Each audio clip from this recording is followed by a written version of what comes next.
Hello children, hope you're fine. This is Radha, your English teacher. Now let us continue the story Model Millionaire Part 2. I hope you are clear with Part 1. So let us have a recapitulation. It is Huey Erskine. He was a very smart and very good looking young man. Yes, Huey was very good looking young man.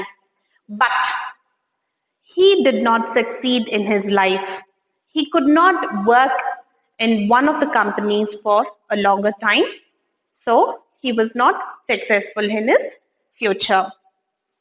The second one is, it was his aunt. I have written the characteristics, what we have studied in part 1. It was Huey. He was very good looking person, but he did not succeed in his life. The second one is his aunt, that is Huey's aunt. Wherever he was working, he was not working for a longer time.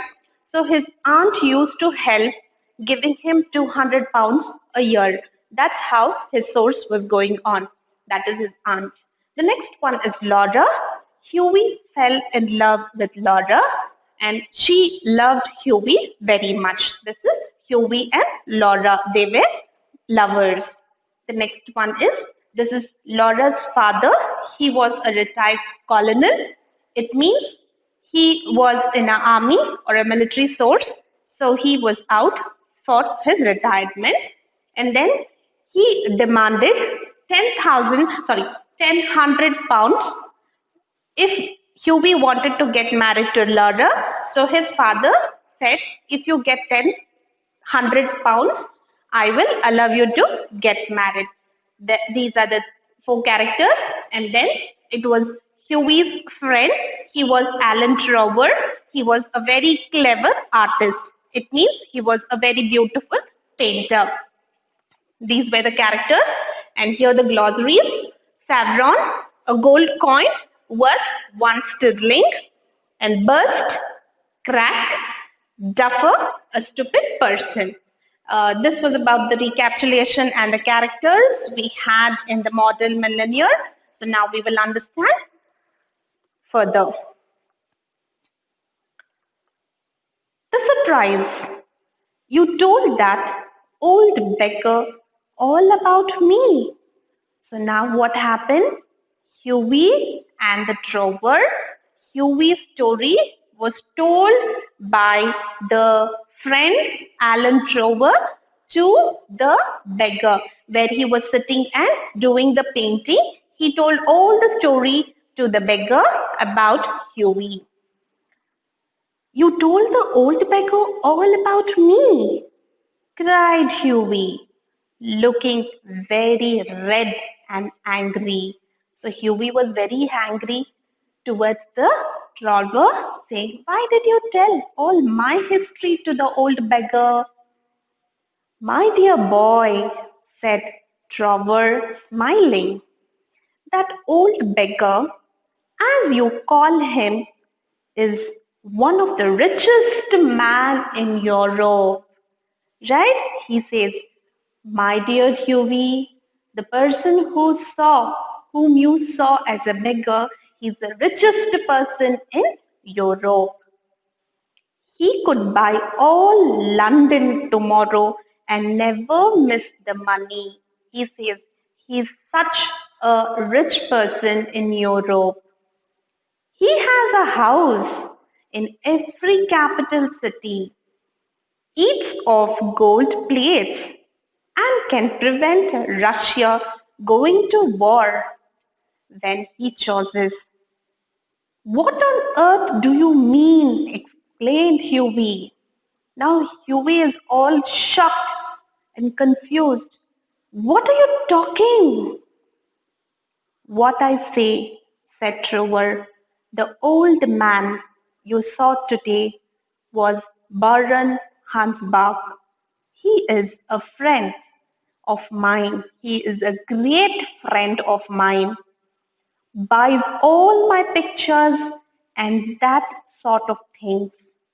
He asked me a month ago to paint him a beggar. And since he's paying well, I could not refuse. And all I must say, I think he made a splendid model. Now here, Trover is explaining to Huey, my dear friend, whom you saw sitting as a beggar, he is actually the richest person in Europe. He can buy what not. So here Huey exclaimed, "What are you talking? I don't understand what are you talking."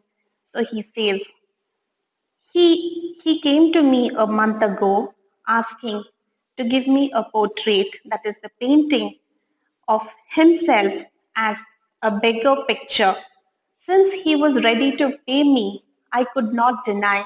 So I started doing the paintings. He is one of my best friends. And then what happened? He says that he is one of my very close friends. So he told me to give the painting of himself as a beggar. So I started to paint. And he is the person who takes all the paintings from me. So I could not deny. I started to paint.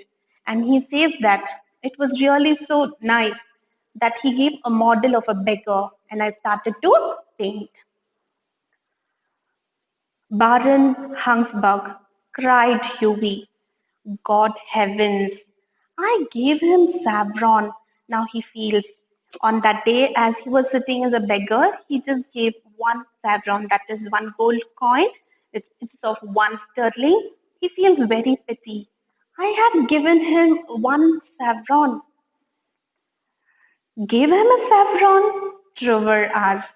Shouted Trevor, and he burst into a roar of laugh. He started to laugh. He started to crack and laugh himself. What? You gave him a saffron? I think you might have told me, Alan, said Hughie crossly, and not let me make such a fool of myself. You made a fool in myself. What a stupid, silly thing I have done. Well, to begin with, Hughie, said Trover, I do not think that you went around giving away your money in that way. And really, when you came in, I did not know if Hansberg would like his name mentioned. He says, you know what? If I tell that he's the richest person in in the place, and if I would have told you his name, he wouldn't like it.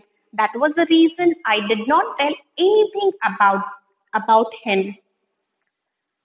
What a duffer means what a stupid person. Now he says, what he must have thought about me, he must have thought that I'm a duffer. Not at all. He was very happy after you left. He kept laughing to himself and rubbing his old hands together. I could not understand why he was so interested in you at the time. You know what?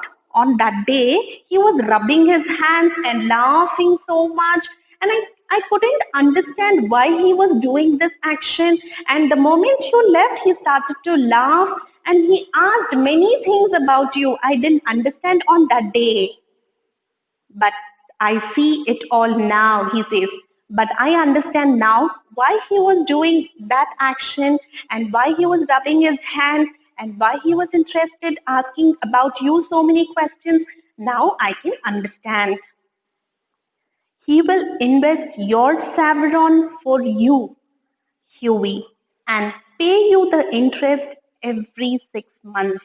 Now he says that Trover says, Hughie, don't worry. You have given him one sterling. Don't worry. He will give it back to you. Every 6 months you will get an interest. He will also have a good story to tell his friends after dinner. So now here Trover says, don't worry. Now he has some discussion topic about you to talk to his friends in his dinner. Hughie walked home feeling very unhappy and leaving Trover laughing loudly. So again, Hughie was still upset and he left the place, whereas Trover started to laugh loudly. The messenger. The next morning, as he was eating his breakfast, his servant brought in a card on which was written, Mr. Godser Nandan, sorry, Mr. Goodsword Nadun, messenger of Baron Hangsburg. I suppose he has come for an apology, said Hughie for himself, and he told that servant to show the visitor in.